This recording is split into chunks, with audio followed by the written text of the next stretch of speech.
We've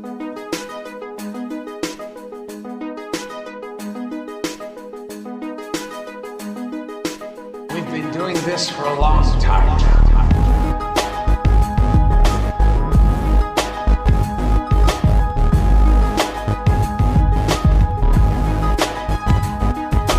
We're going to teach people about the world they lost.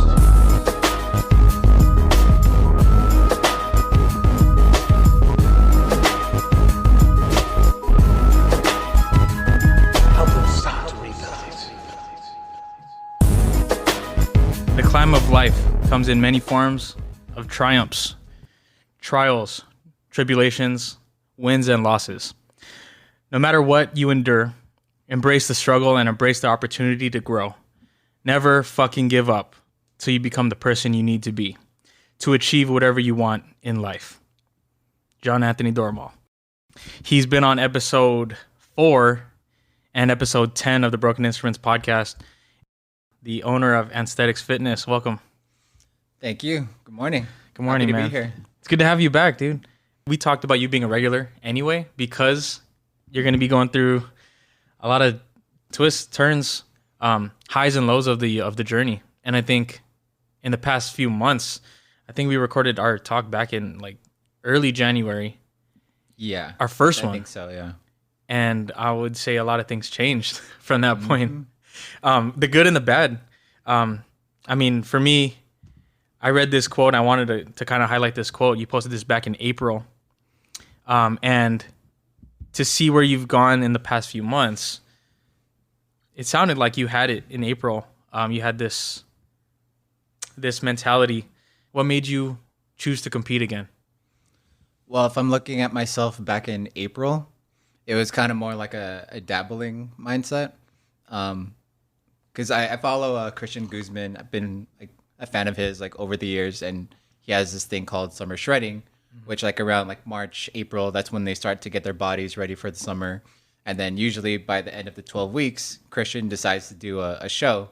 So I was telling myself I was going to kind of have that same mentality going into it. Not necessarily like having competing as the end goal, but more so like if my body looked right. And of course, yeah, like when it came down to deciding on the show, it was yes or no and really like going all in on it. But where I was mindset wise in April, it was definitely more like half in, half out. Very different from the person who I am now, even from the person who I was a month out from the show. So why compete? Yeah. Because I love it. And all it is just like me wanting to push the needle, you know, and really just make myself like better every day and doing something that I love like with all of my passion. So it's something that holds like true and dear to me. Like I definitely want to run for my pro card, and that's like the ultimate goal. Yeah. Whether it's like in a regulated federation where like you can be a natural and still attain the pro card, or non-regulated where you're competing against guys who are enhanced, non-enhanced, all that stuff. So it's just something that started in me from the first time I watched Pumping Iron. And just the motivation alone from that was like, dang, like I want to look like Arnold, you know? And that was goals. And that was like my childhood growing up too, like watching Rocky, Rambo, you know, like Terminator, Conan. Those are all like, that was my idea of what a superhero was back then, before like Marvel and everything. And just seeing what the body is capable of, like, that's crazy, you know, like it's the whole like 4-minute mile. Like people thought it was impossible, but the moment you realize it is possible, why not you? And that's the same thing I go with competing. Mm-hmm. I see others do it. I see Filipinos do it, you know, like True. It shows that like, Filipinos, we actually have good genetics. A lot of winners are Filipinos. It's crazy. Oh, I didn't even know that. Yeah. One of the previous winners for Olympia, he was a 4-time winner. Wait, who is that? 4 years again? consecutive. Jeremy Buendia. Yeah, okay. You mentioned him in the past. Yeah, so I just see them and I see them killing it, and I just thought to myself, why not me? Mm-hmm. And I just went for it. Yeah. haven't looked back since. The funny thing is, when you told us that you were competing, you sent us the snapshot of the show itself. It was already like a couple weeks out, right? Yeah, it was 3 weeks out. Like you decided like pretty last minute, I would say. I don't know. Yeah, Is that last yeah. minute for everybody? A lot of times, like competitors have a show in mind, not necessarily set on it. So it's all dependent on a lot of factors. So like, how's your conditioning? Yeah. Are you injured? What's the resources looking like? Can you afford it? Because competing is not cheap. That's for sure. Yeah. So a lot of factors have to be in play in your favor in order to do so. But when it came down for me with that 3 weeks, I was more like going now into like my my mental state. Like I was in a bad place, like mentally, like just the whole the year on its own, a lot of personal stuff, and a lot of it not having that routine and really like having that variety where you get to like talk with friends, peers, like network, like the usual stuff that were normalized in like over a year ago. And all it took was me like opening up and showing my vulnerability, and that was where my strength like really took over. Like it's insane. Damn. Just that little shift, and boom, everything changed for me. Yeah. Like instead of wallowing in the pain and sorrow, I just told myself, okay, here's something that I love, here's my outlet, and here's that show in mind in the next 3 weeks. So yeah, I can go with the whole like half in, half out mentality and maybe place or maybe win. But I told myself, like, if I'm gonna do the show, I have to be all in. I have to give it my freaking everything. Yeah. Just having that half in, half out mentality.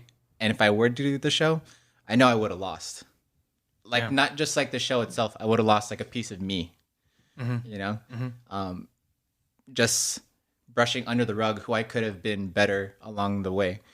And when I decided, I had that conversation with my friend, and he really pushed me. He was like, dude, what do you have to lose? Just go for it.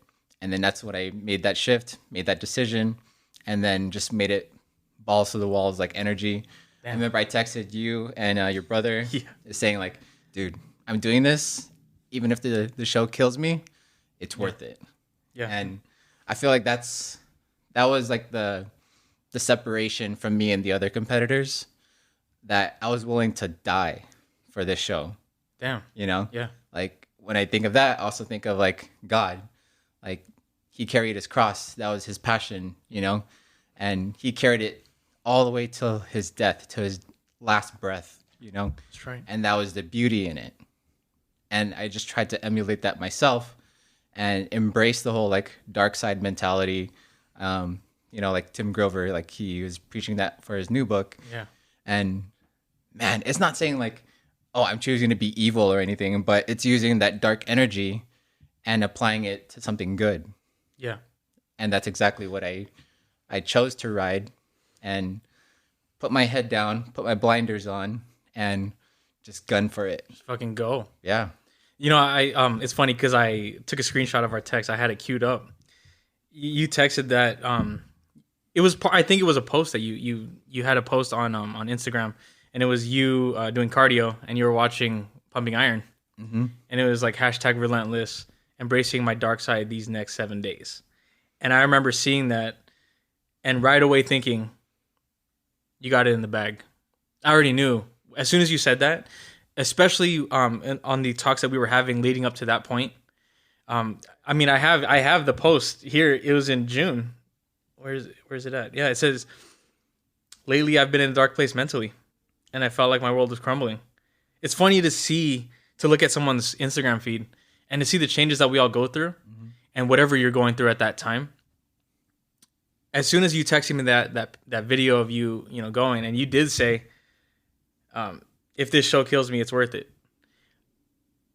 That's when I know to get the fuck out of the way, And I posted that, and I meant it when I said there's only a handful of people that I would never doubt, and it's these guys, and you're one of them. These brothers that I've had these talks about, going all in on everything, And when it does matter, when it does count, whether it be for family, for your loved ones, and honestly, you're willing to die for it, I think that's when the best things can happen. So when you texted me that, I was like, oh, dude. And I remember I finished that with the all in on everything. It was a wave emoji, the fire, the angel, and then the devil. And since you mentioned the dark side, I know that was a talk that we had very deep. And like you said, Tim Grover talks about how everything good starts from the dark side. Even when you posted that and you were talking about like mentally, you were just in this dark place. There's something about that people are afraid of, that if, like you said, if you harness it and it's a tool, you can do amazing things. Things that people who arguably stay in the light side, they won't be able to tap into. And I would say that is what got you to win. And that was actually one of the questions I had. Like, how did you win? Why did you win? Why you? Right? How did I win? Why me? I think a lot of it was just the fact that I knew, like, from my past like experiences, like competing, what I did wrong, and having the mentorship of having coaches, what I did right, what I did wrong, and all that, applying everything, and really like channeling it like to who I am now, like how this year was for me, and really dug deep into my why. Like, why am I doing this? Yeah. And I think my passion like speaks for itself, and who I do it for. I think when it comes to winning, there's a difference between like people who work hard and people who have that winning, work hard mentality. That, yeah, you could be training every day, you could do all the right things, but when I think of that, I think of like Kobe being the first one in, last one out. You know, it's how much are you willing to give of yourself? What are you willing to give up and sacrifice? And who you have to become to be that winner. Yeah. Like, I never like really like won anything like on my own like that. And for me to actually do it on a stage that I actually was striving for over these past like 4 years, like it was a culmination of everything. And it really took understanding of like being grounded and really like embracing my spirituality, like, and everything, like how everything is connected. When everything is aligned, like you really achieve that flow state. And when it came down to winning, I knew when it came to the show, you could either win the show or you're going to lose.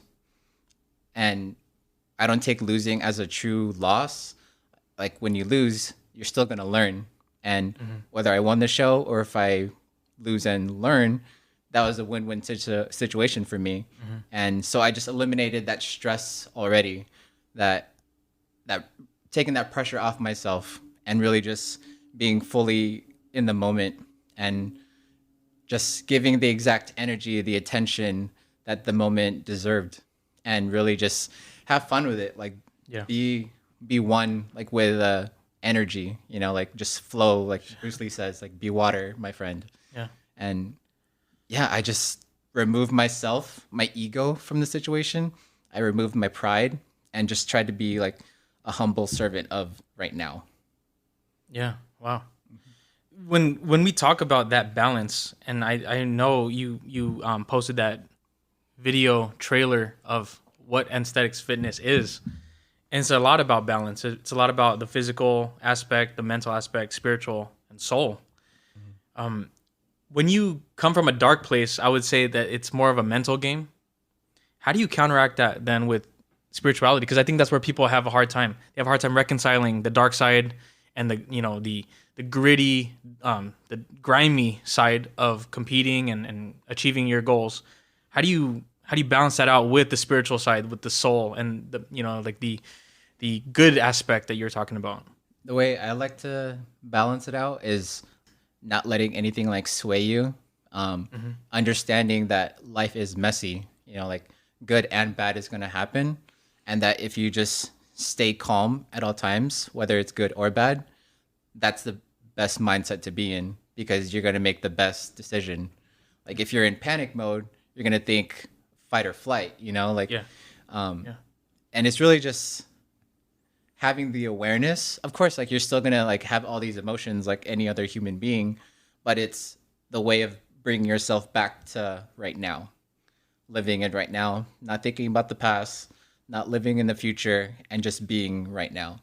So a lot of it, like my techniques during the show itself, was having a meditation, having that self-talk. A lot of guys like try to have like their headphones on, like get in the zone, like having the music. I try to get in the zone with my thoughts. Like I was really just getting everything right, like just knowing that everything I prepared for, this is the moment, and nothing else matters right now. All I'm thinking about is the task at hand. So whether it's driving to the show, or getting my second coat of tan, or having like a meal in, just focusing on whatever is in front of me. It's really just one step at a time, not worrying about like 10 steps ahead. So of course you want to keep that in mind too, obviously, but it's really just giving the exact attention right now it deserves. So that's all that really matters, like when it comes to showtime. I think that's where a lot of people get screwed up. Is like you think of the entire picture or the next 10 steps rather than the one in front of you. And you lose yourself and you're no longer present, like what you're explaining right now. And in every moment, like you have to do that. When you're prepping, even before the show, like you're focused on that one thing. I think you mentioned to me probably a week before the show, like you kind of had this moment of, I don't want to say panic, but whatever it is, doubt or whatever. And the funny thing is, when I listened to our first episode together, and I was like, when you're getting in your head, and you don't know what to do, like you're kind of in the middle of choosing what to do or making that decision. I asked you, how do you deal with that? And you said, I trust my coach. Problem is, this time you had no coach. Right. So I would imagine you found something new, how to get out of that kind of funk if you're talking yourself out. So what was that like without a coach? Man, having that panic attack 2 weeks out definitely wasn't ideal. It is common like among competitors, because like it's always like that mental game with yourself that last 30 days out where you're thinking like, oh, I should have done this extra cardio. I should have got that extra rep or two in. Oh, I shouldn't have had that cheat meal like a few weeks back. Like you're thinking of like all the things like you shoulda, coulda, woulda. Yeah. And you're not just focusing on right now. Like I was living in my ego by thinking about the past and worrying too much about the future, having too much pride. And really, I lost my humility at that point. And it took me talking to Janaea and like me like crying to her, like, what am I doing? Like I look like crap, like I could be bigger, like I could be more shredded, like all this stuff, like sound like a little girl, but I was human, I let myself like feel the moment. I didn't dwell on it, thankfully, but having her, like really having that support system, basically like having someone that understands you, understands the goal that you have in mind and how much it means to you and how much are they willing to support, and she's been my number one supporter. She's been my rock. She's actually like, I consider her like an honorary coach, like whether it's like my posing or my conditioning. She's my best worst critic for sure. And I'm grateful for her. Yeah. But she really she helped me get grounded at that moment where I really needed the support. And she knows like how much work I put in. She's the only one that sees me like day in, day out. Yeah. She knows my day to day. So like she knows I put in the work. She's like, why are you freaking out? Like you do this all the time. Like you look great. Like it's all in your head. And exactly when she said it's all in my head, I just had to get out of it and be in the present. Yeah. So like I said, just focusing the next step in mind, not thinking about like too many steps ahead, just one step at a time. Don't overthink it. Get over yourself. There you go. That's what I had to do.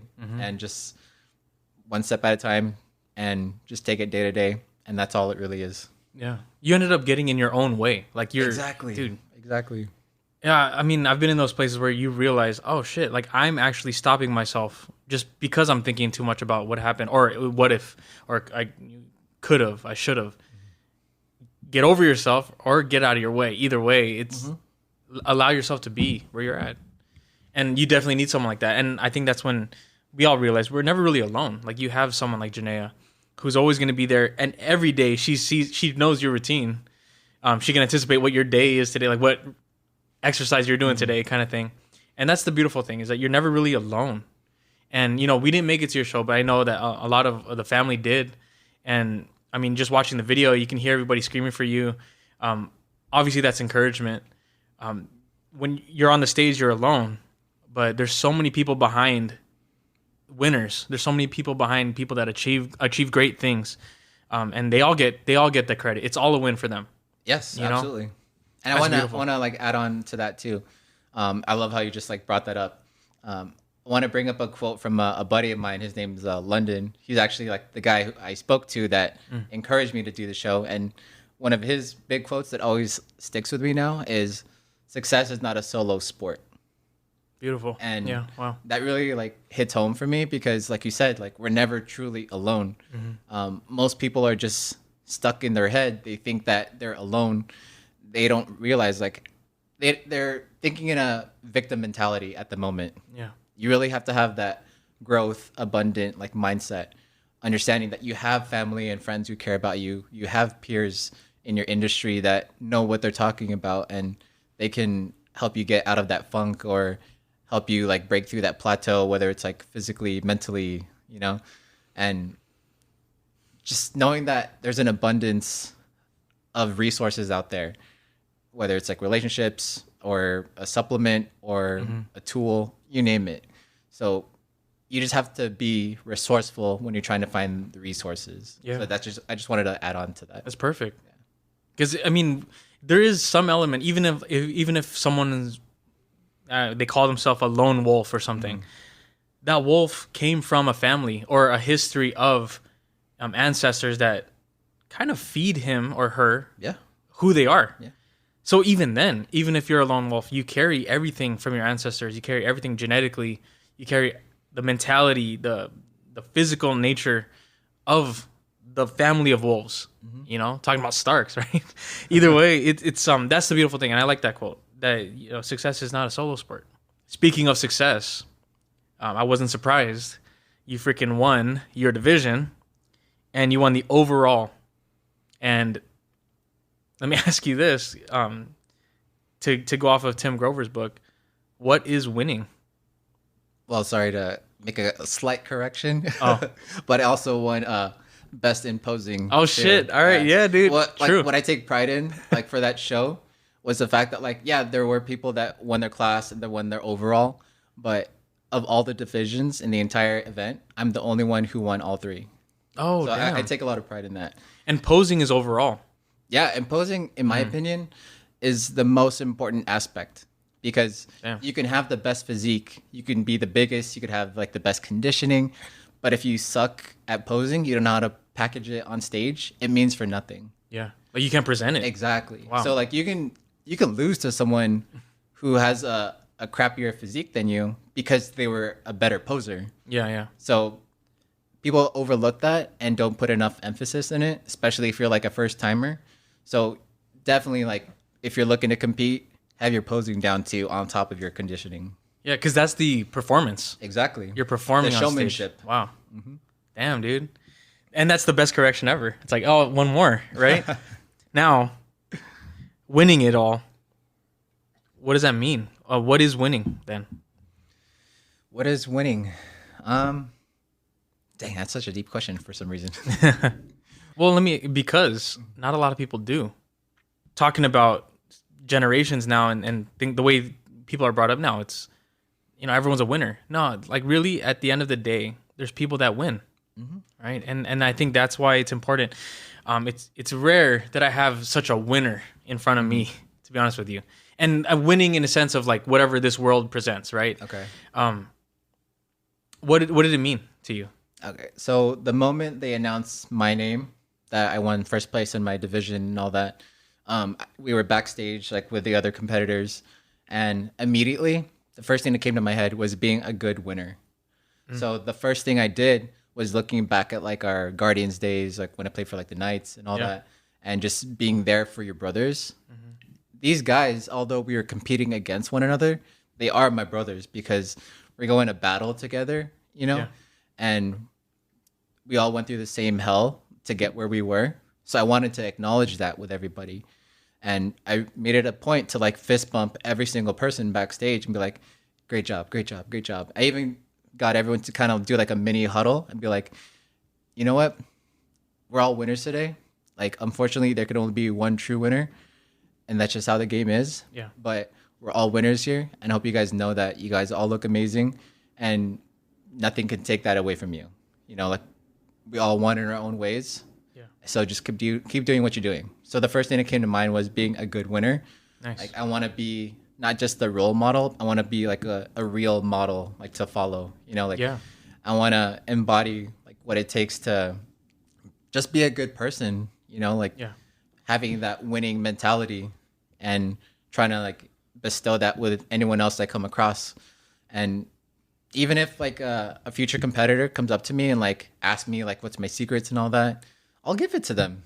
You know, like if they humble themselves enough to ask me a question, you know, showing me that sign of respect, I'm going to give them that respect back and give them the exact answer that they're looking for.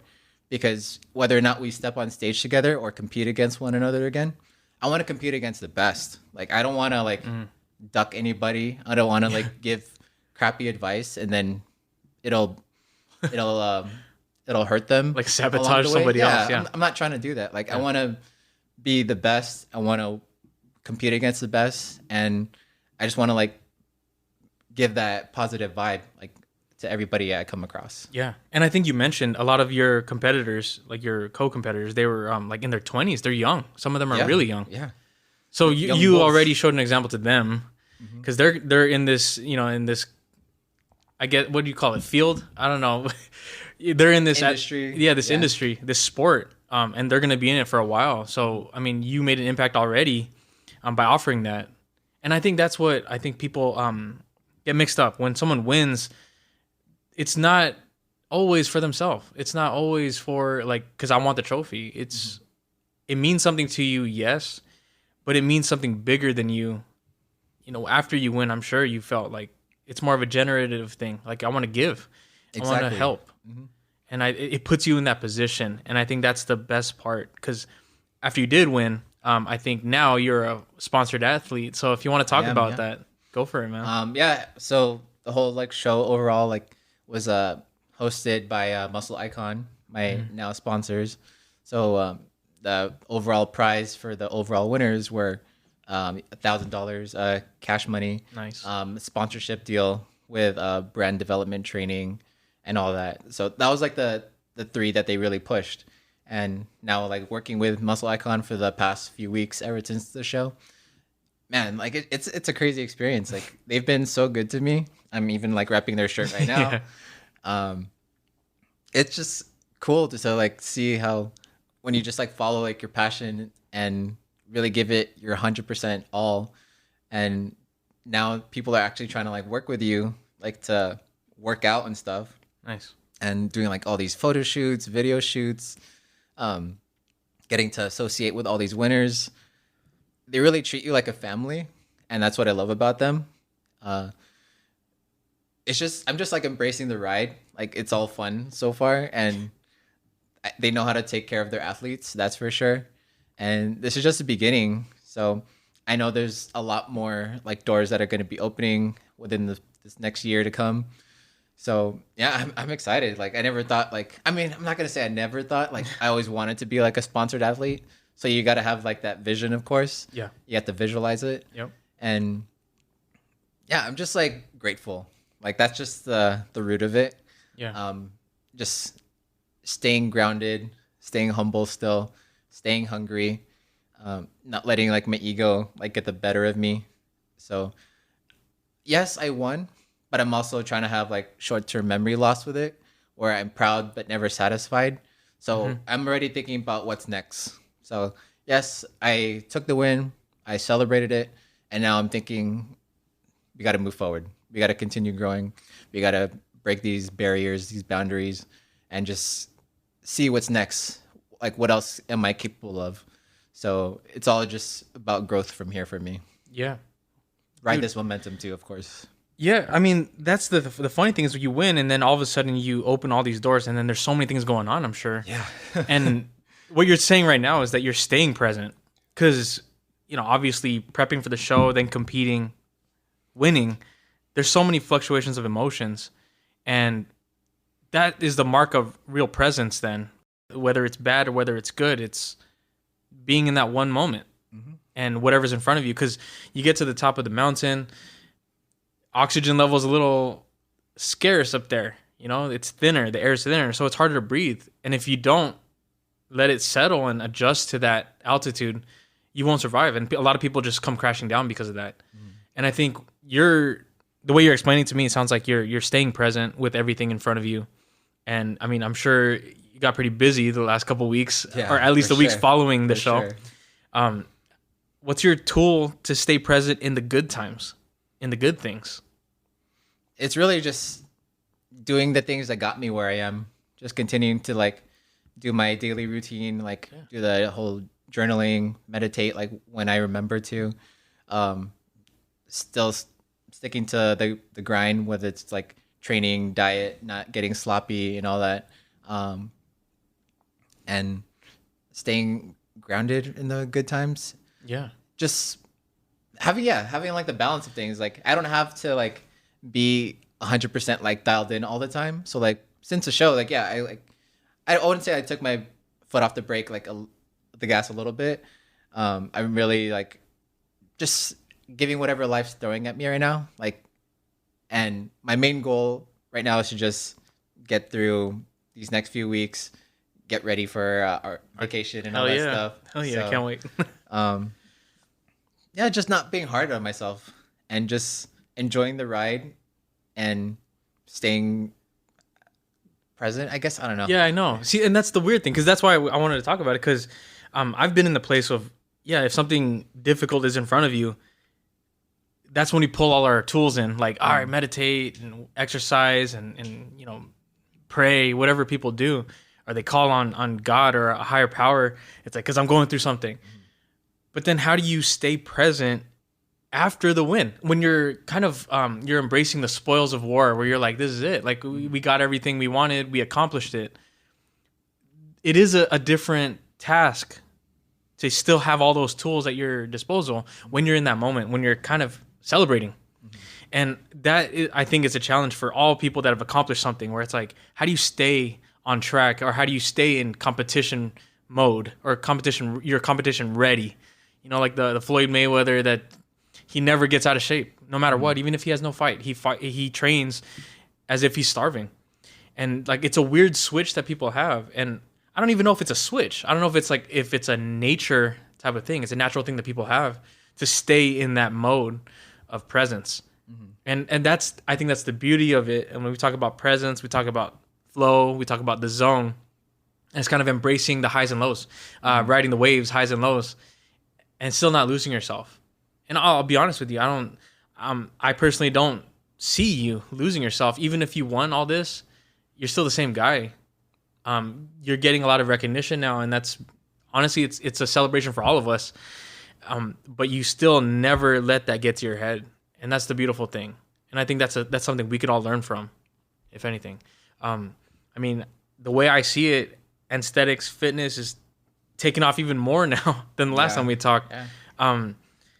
You mentioned it in that video, and if you haven't seen it, anybody hasn't seen the video that he posted, it's the foundation of Antsthetics fitness.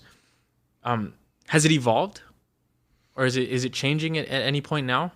The vision of it? If anything, I'm just doubling down on it even more. So when I made that promotion video with your brother and Janaea, it was just a vision at the time. I had an idea what I wanted it to be, and now that it's getting recognition, I just want to see where it can take off. What else can it be? I don't want it to just be this one thing. I want it to be 2.0, 3.0, and all that stuff. So, if anything, I'm just doubling down on it and really just growing each facet. So the physical, the mental, the spiritual, and really like seeing what else can be applied. So What's next for Antsthetics Fitness? I think we kind of we talk all the time, so it's you have different ideas of having athletes, and you know, you're coaching a lot more people now than when we first talked. What's next? What's the next step at least? What's 2.0 then? just speaking off like vision alone right now, I want to have like seminars, you know, like especially for like the younger generation, the Gen Zs. Yeah. I have an athlete right now. He's like an influencer, and I want to like really like work with him, like help him like get a better understanding, just like with life in general. Not to say like he doesn't or anything. So I want to like just be that mentor like for others the way I had growing up, and really help shape who I became. So I want to be that figure for others for sure. Next, in the 2.0, I guess, would be like having more like virtual classes or boot camps or anything like that. Nice. Growing the brand. Let's see. Starting like my YouTube channel finally. Hell yeah, dude! I'm telling you, all man, that stuff. I would freaking watch Yeah, it, dude. so- I look forward to it for sure. Other things too, like I want to like dive into like more of like the martial art like area too. It's something that I my passion grew on it like over the past year, and I really want to just kind of have like that Bruce Lee like Jeet Kune Do vibe, where taking like bits and pieces from like everything physical and then applying it to like what works best for me, you know. And yeah, I see like any physical activity is not just like one's better than the other. They're all great, you know. Like the body doesn't know the difference between this or the next thing. And I really want to just like venture off and do more physical things.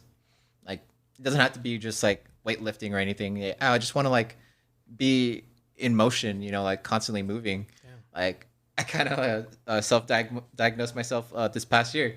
Like growing up, I didn't realize, I think I had like a mild case of like ADD, you know? So like I'm always on the go. And that's why like earlier in quarantine, I was struggling because like we're all just crept up like in our homes. Like us, we live in an apartment, you know, like Yeah, dude. I have like all this energy, and I just want to like just get out in the world.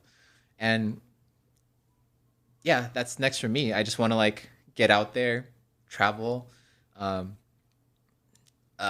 bucket list of mine I want to do sometime is maybe check out a Shaolin Temple. You know? Damn, yeah. Like anything that's like physical, you know. I just want to like get out there and start moving. Yeah, just growing is like the number one thing. Like I just don't want to be stagnant ever, and just always thinking, what's next? What's next? Yeah. It's funny because every time you mention to me, you know, like your Eastern philosophy side of like your spirituality and stuff, I always think of like Wu-Tang or something.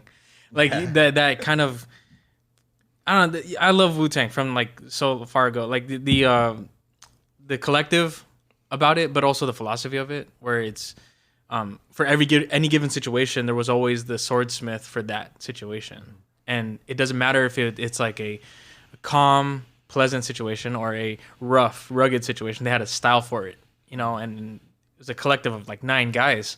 And I always looked at us for some reason. I mean, I don't know, this is kind of dorky or whatever, but I always felt like our group was always that kind of collective of guys I can always count on. Yeah, you know, and definitely. that's one thing for sure. No matter what turns we take in our lives or our paths, we always have each other's backs. That's the number one thing. And I think if everybody has that circle around them, whether they know it or not, whether they acknowledge it or not, never lose that. I would say that's what I want people to remember, to never lose that, because a win for Anthony is a win for all of us. Yeah, find your tribe. Yeah, that's what it's about. And it would never make me feel bad if you won something. Like I don't see how people end up competing with each other. There's some deep lying stuff underneath all that stuff, but at the end of the day, we care about each other. We support each other. We love each other, and a win for the world is a win for you. Yeah, we're trying to elevate each other. Exactly. You know, not tear each other down. Exactly. And I think that's the best part, is that we're all kind of supporting each other on our separate projects, but we're still the same people. I want to make a correction. Yeah. We're the same individuals, but we're not the same people. Like I don't like. Yeah. I kind of like disassociated myself with that term now. Like, I don't want to say like I'm like the same guy. Yeah. Because if I'm the same guy as I was 10 years ago, I don't want to be that person. You know? You know, you saying that, it made me finally understand. And this is like the past few weeks when Kobe said it in his Kobe system commercials. He asked, "Are you the same? Are you a different animal and the same beast?" That finally makes fucking sense to me. Yeah. Where it's like, yeah, you're not the same animal. You're a different animal, but the same beast. Exactly. No, he says it. He said, "Are you a different animal and the same beast?" Because the beast is the character of exactly. whatever animal. I mean, I think we've talked about it. Like, oh, if you were like, if we were in Harry Potter, like, what would be your Patronus? Like, right? Like, Yeah. and I know, like, I'll be honest. Like, I feel like I was gonna be a snake, and my brother said like a lion. I know you were joking about Appa, but like, what is it? What is your Patronus? It definitely would be different now. Let's come back to that at the end of the interview. Yeah. We'll leave it a surprise if ponder that anything. one. See, but it's funny because they're all ferocious in the character, but in any given situation, they're all like they're different animals, but the same freaking beast when it comes to their situation. And I finally get what that means. You're right. We're not the same person. We're different because of the life that we live, and every day we grow. Growth is a big thing on your channel, and the beast is still there though. That's the best part, is that the beast actually grows. Yeah. And you become different animals, but the same fire, the same character, and you bring that to everywhere you go. Yeah. But it's not even the fire that you bring all the time. You bring water, you bring air, and that's the beautiful thing about having this present mentality. The flow state. It's waves crashing, or waves, or no waves, tranquility. And in any given moment, I mean, that's what we always talk about. Flowing, and being dynamic and all this stuff. I mean, it's a pleasure to have you on, man. I think what I want to do is end with any plugs you have. I know you're a sponsored athlete for Muscle Icon. We can give them a shout out and everything. So go for it, man. Yeah. So if you're looking to support, whether it's like working with me or like supporting the Muscle Icon brand, if you want to use my discount code Doromal at your checkout, you get 10% off any of the merch that you purchase. Another thing, if you want to work with me in the future, just mention this podcast episode, and then I'll give you a special rate no matter when you hear and see this. So that, and then stay tuned. Like, I have a lot of things in mind, a lot of projects. So competing is definitely going to happen in the near future. So making a run for that pro card. And you're gonna get it, bro. Yeah. And I think I said it last episode too. Yeah. You're gonna get it. Yeah. No matter what. And follow me on social media, Antsthetics Fit. Sounds good. Thanks for listening, everybody.